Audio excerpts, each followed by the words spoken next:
Today on the No Pillz podcast, your partner's always hiding their phone from you. They always place their phone face down when around you. They refuse to give you their passcodes and logins for their phone, other devices, and their social media accounts. So we're getting into it today, the truth about checking your partner's phone.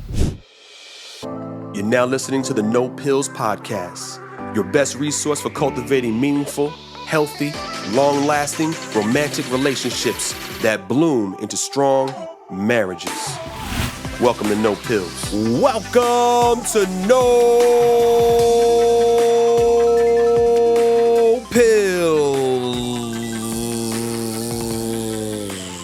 And that's with a Z, if you couldn't tell. Love fully scripted. We back, beloved. We are here. You could have been anywhere else online, but you're here with Brother Gordon, G-Man, your man, Brother Gordon, your unk, your older brother. Let's get it. Your guide through navigating that messed up, terrible, confusing, up-down roller coaster of a relationship life that you have. Welcome to No Pillz, friends. No blue pills, no red pills, just the pill of truth. Yes. Today, friends, is it okay? Is it all right to check your partner's phone? The truth shall be revealed today. Yes. The truth shall be revealed today. One survey out there reported that a quarter of you people, a quarter of you out there in the world, in some case study, some group, some population sample size, admitted to snooping through your partner's phone. Quarter of you in the, 25%. Another survey that was taken, they asked the question, is it okay to go through your spouse's phone? 62% of the participants said no.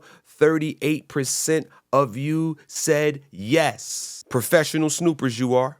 38% of you, quarter of you somewhere in some professional snoopers, you missed your calling to be a detective. You know some of you are really good at this. Listen, in my experience, being married, being single, dating, widow, the whole gambit, let me tell you something about a female. I think every female is genetically predisposed to being a detective. Law enforcement, FBI, CIA, criminal investigation, forensics, CSI. I mean, listen, it's almost like it just falls into your life. Just something. It's I don't know if it's because women are have been created to be mothers, but just their level of awareness and about things and their discernment and their intuition and whatever. Just they're on it, beloved. Like men, just our brains work differently. We're like, not all men, but I think at a majority level, we're just kind of dealing with the moment, with the day, the thing that's in front of us. That's where our thoughts are. And then we kind of have like long-term planning in the background. Like, okay, I got some goals, some long-term goals. I got to fix this thing, build this thing, the house is going to be here. We like, it's daily right in front of us, and then long-term. Short, like mid-term thought process and worrying about an argument we had earlier that day or your behavior being off or odd or anything. This just doesn't, I feel like the male mind just doesn't work that way. But some of y'all are professional snoopers, no question. Some of y'all ladies, CIA. Men too, there's a few of us too out there like that. So with that being said, is it ever okay to invade your spouse's digital privacy? That person you're courting, is it ever okay to invade their digital privacy? Do we all have inherent rights to privacy that no human being should be able to take from us is my question. Do we all have this right to privacy at birth, just given to us? Do we all just have it? Do we all just possess it? And it should never be violated or surrendered. And I can hear some of the responses going through your mind. I can hear some of you thinking, some of you are saying, yes, but. Some of you are saying, yes, we have a right to privacy, but. Now, when we're dealing with children, there's like, yeah, there's one but right there. Like these little people don't have any rights until a certain age. They have no rights. Okay, all right. Their right is to submit to us so that we might be able to protect them and keep them safe until they can start to cognitively think on their own and make good decisions. Right. But that some of y'all are thinking about that's not in regard to children is they've cheated on me in the past. Yeah, you have right to privacy, but you've cheated on me in the past. Brother Gordon, there's been a change in their behavior as of late. I think it's suspicious when my partner wants to hide their phone from me. They won't let me look at their device. Can't see what they're texting, who they're texting. I have my suspicions.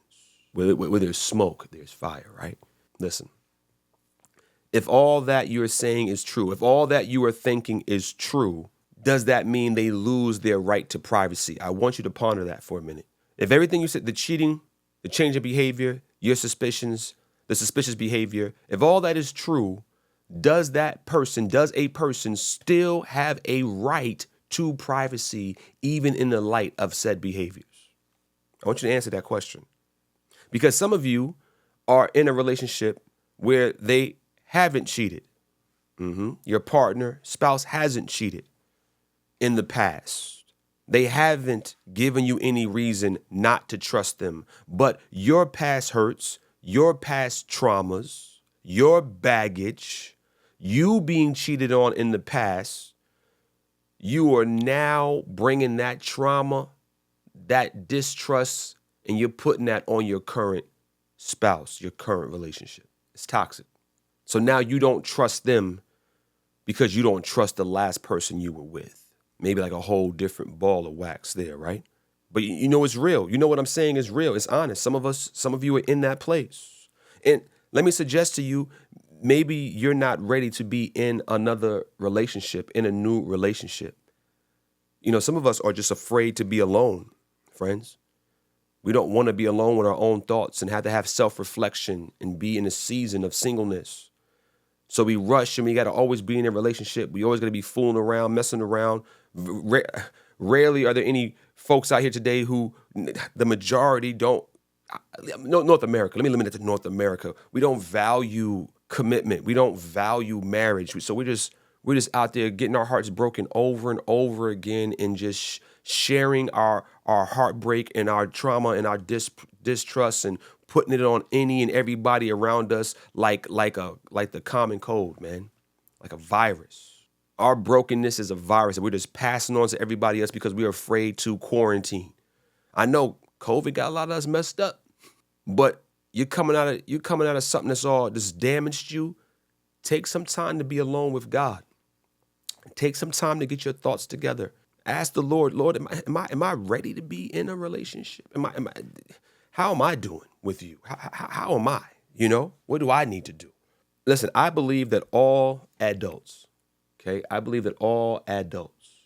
Adult human beings, okay, have a right to privacy. All of us, we have a right to privacy. But there is a difference between privacy and secrecy.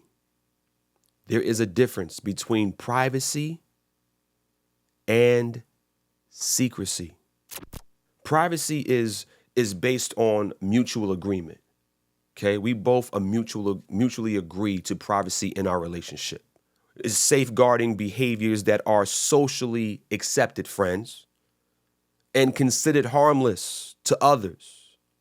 But in contrast, secrecy lacks mutual consent and shields behaviors perceived as illegitimate or involving the interest of those excluded from the knowledge. Privacy is given. Secrecy is, I would call it, a parasite. It only takes, it never gives. It does not care about the other person, the host, only cares about its feelings, is only worried about sustaining itself in its own enjoyments, in its own pleasures, in its own, in this case, its own wickedness. Does not care that it hurts the other partner. Secrecy is like that. Secrecy is like a harmful parasite, friends, that's only worried about it itself, what it enjoys, what brings it pleasure. But privacy is given. Privacy is given. What does it mean, friends? What does it mean for trust and intimacy when you make the decision to snoop or to go through your spouse's phone? Think about that. What does it mean when you've taken that step? What does that mean for your trust? What does that mean for your intimacy? When you've had to cross that boundary, that line of like, I've got to start sneaking around, hiding, lying. What you doing? Oh, nothing. Are you in my phone? Oh, nothing.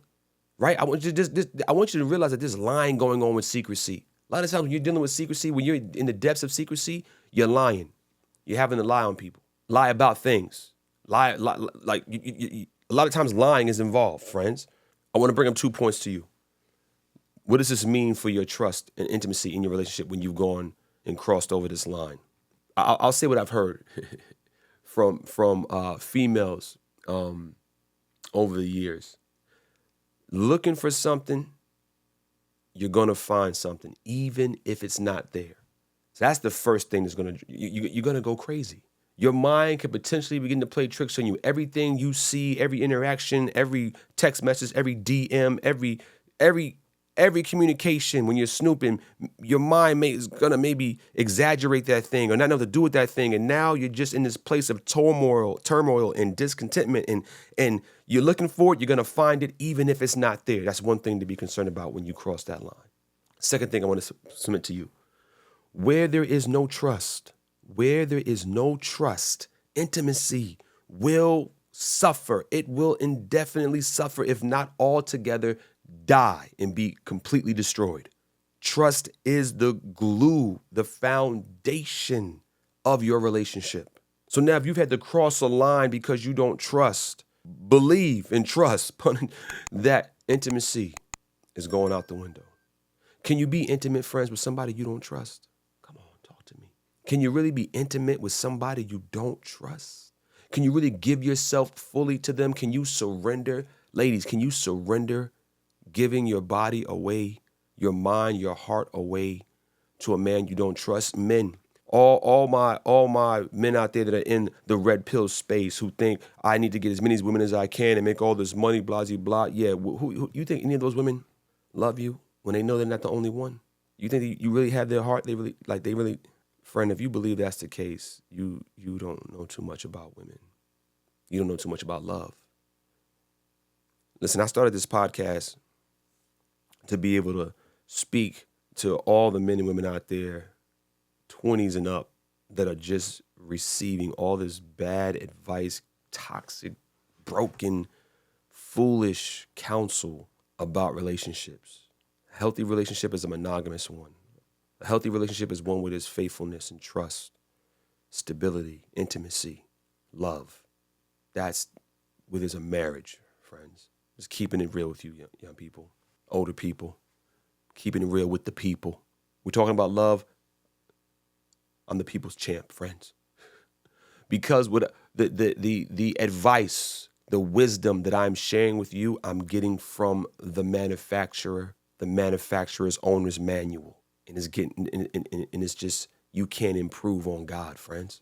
We gotta go back to the owner's manual. We got it figured out. The author and architect of love is where we're going. The architect of relationships is where we're going. You can't go wrong there at the foundation, at the originator. Should you be on social media if you're in a committed relationship? And here's what I mean. I don't mean for work. I don't mean Indeed.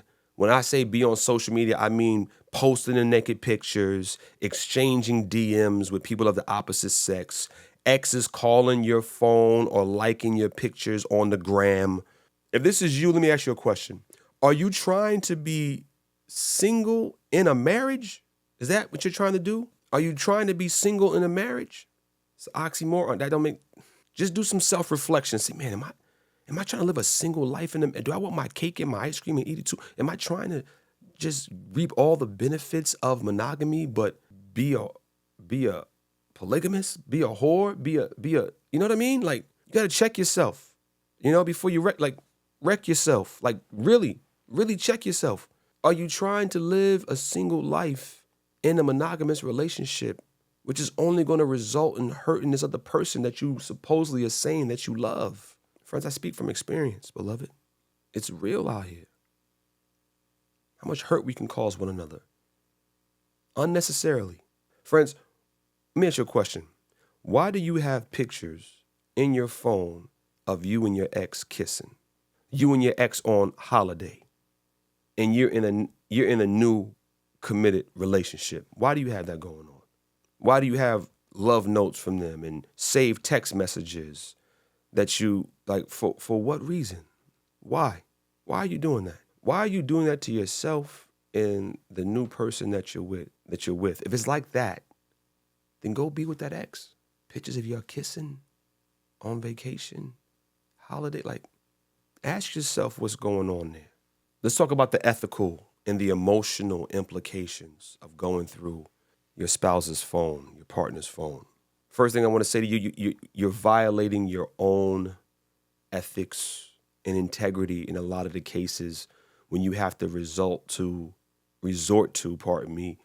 sneaking around and spying, hiding and lying to your partner to get into their device. The very thing that has triggered you, you are becoming.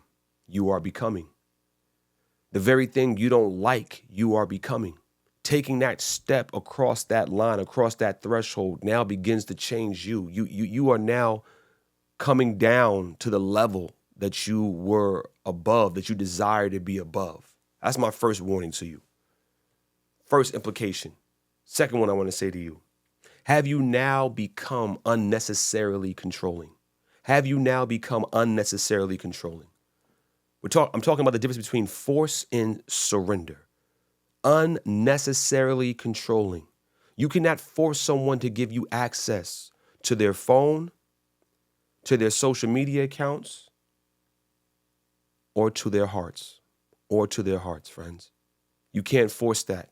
You can't control that. Why are you at a place where you're not being celebrated? Why would you want to be in a place where you have to become the watchdog over their love and faithfulness to you?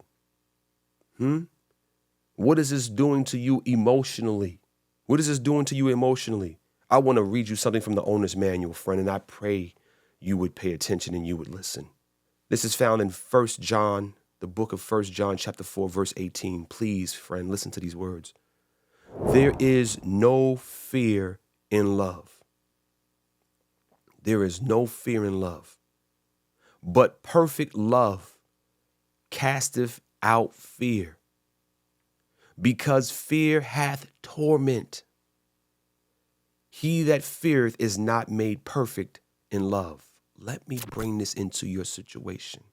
If you are in a relationship where you are terrified, you are fearful that your partner, your spouse is going to cheat on you or is cheating on you, there is no love there. Love is not made perfect in that.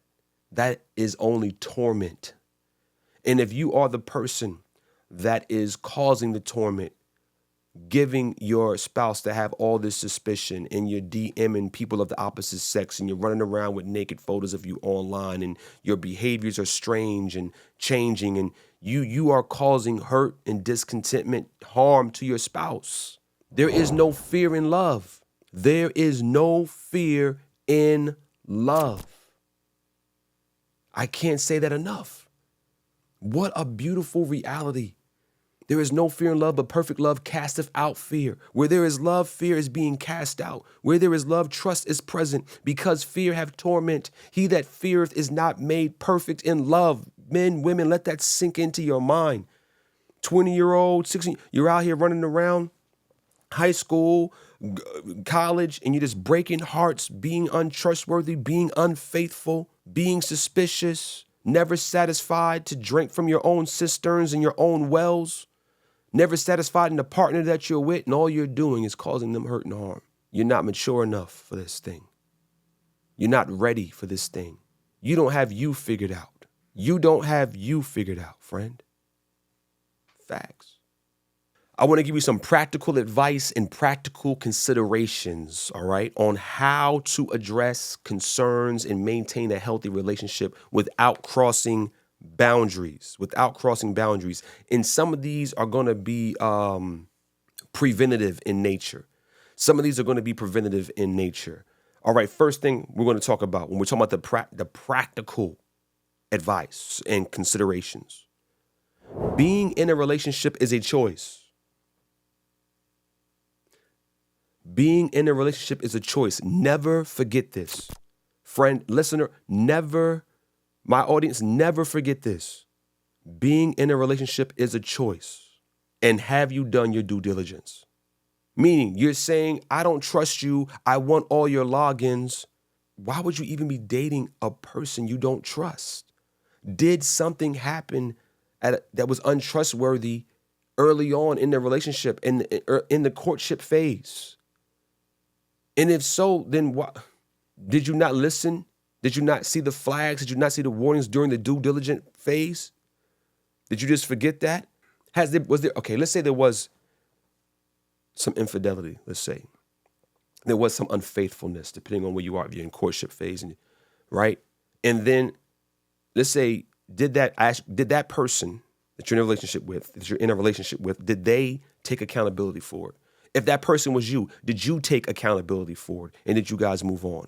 And if not, or if so, remember, you made the choice to remain in the relationship. You staying after the betrayal is your choice. Be mature about that. Settle into the decision that you've made. If you've decided, you said, I forgive you, we're going to move on, that's a choice that you made. No one's forced you to do that. And with that comes, you need divine help for that. You need divine help. Remember your choices. Remember, it's free will. You didn't have to be in this relationship. You chose to be. There must be honesty, friends. I know this is something that's so obvious, but yet so neglected and overlooked. If you want to have a healthy, successful relationship that grows into a marriage, there must be honesty. There can be no lying. Complete transparency is a necessity. It is vital for the health and growth and wealth of that relationship. Period. I just have to state it because we're living in a society, in a generation, in a time now, in a culture that is accepting infidelity, that is accepting messing around, playing around, accepting multiple partners in a relationship, accepting getting their heart broken, accepting being devalued, accepting being shared for money, for fame, for recognition. What a sad state of affairs we're in, friends. Value yourself at the level at which God values you. Be realistic with where you are on the spectrum of beauty, of humility, character. Know where you really are and find the person that God would have you to be with. But don't devalue yourself for some money, man, and for status. Oh, I want to date somebody with status, so I'm willing to take all type of emotional abuse and let down. Do better, friend. Do better. Ask yourself a question. Why do you want to check the phone in the first place? We've covered some of the reasons why. But I want you to ask yourself, why do I want to check this phone of my spouse, the phone of my partner? Is there smoke leading me to believe that there's a fire? Friend, if you are suspicious, that is the problem. If you have a reason to be suspicious, that is the problem. There's your problem right there. Now, you can ignore it and just wait for it to come out if it does come out. Or you can be an adult and communicate and say, hey, listen, when you do these behaviors, they make it look like you're being unfaithful to me. It gives me reason to be suspicious. And I don't want to have that suspicion. I don't want to have that doubt in you. I want to have true love where there's no fear. This scares me. This puts fear in my heart. Are you mature enough to be able to surrender these behaviors? Are you willing to, maybe in their world, in their mind, it's a sacrifice. Are you willing to sacrifice for our love? Do you value our relationship enough to give up said behaviors that are making me feel uncomfortable? You got somebody that's hiding their phone from you and you're in the courtship stage, friend. I'm going to tell you to get out of there. Get out of there as fast as you can. You're courting someone and they're doing anything that has a semblance of dishonesty and hiding and secrecy. Get out of there immediately. Because why would two people who are gonna become one flesh or have become one flesh if you're married, why would you have any secrets? And for this cause shall a man leave his mother and his father and shall cleave to his wife, and they shall be one flesh. What am I not gonna tell myself? If I'm one flesh with a woman, you become one flesh with a man, ladies. You should know everything about each other. You're one flesh. What secrets are there to be had? What should be hid? Makes no sense to me. It's illogical when you get it straight from the owner's manual. One flesh is a level of intimacy that is higher than any and everybody else around you, apart from God. Why are there secrets? Friends, trust is not built, it's given. Let me repeat that, because I know somebody's like, what's this brother saying? Trust is not built, it's given. Meaning, you start out with 100%, and people will slowly work themselves down, unfortunately, to 0% trust.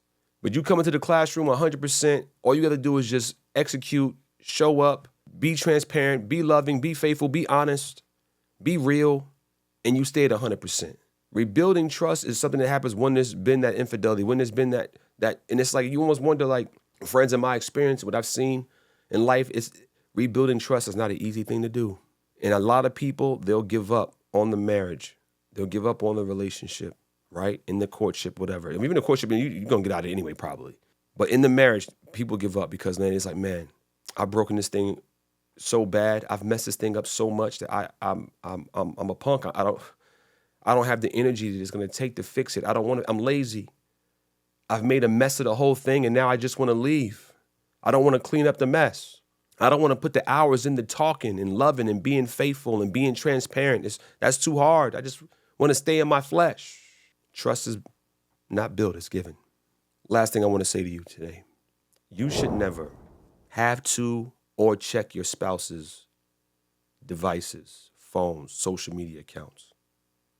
But you should always have free access to all of them. I'm Gordon McGee. This is No Pillz, Love Fully Scripted, and I'm signing off. And I'll catch you next week, beloved.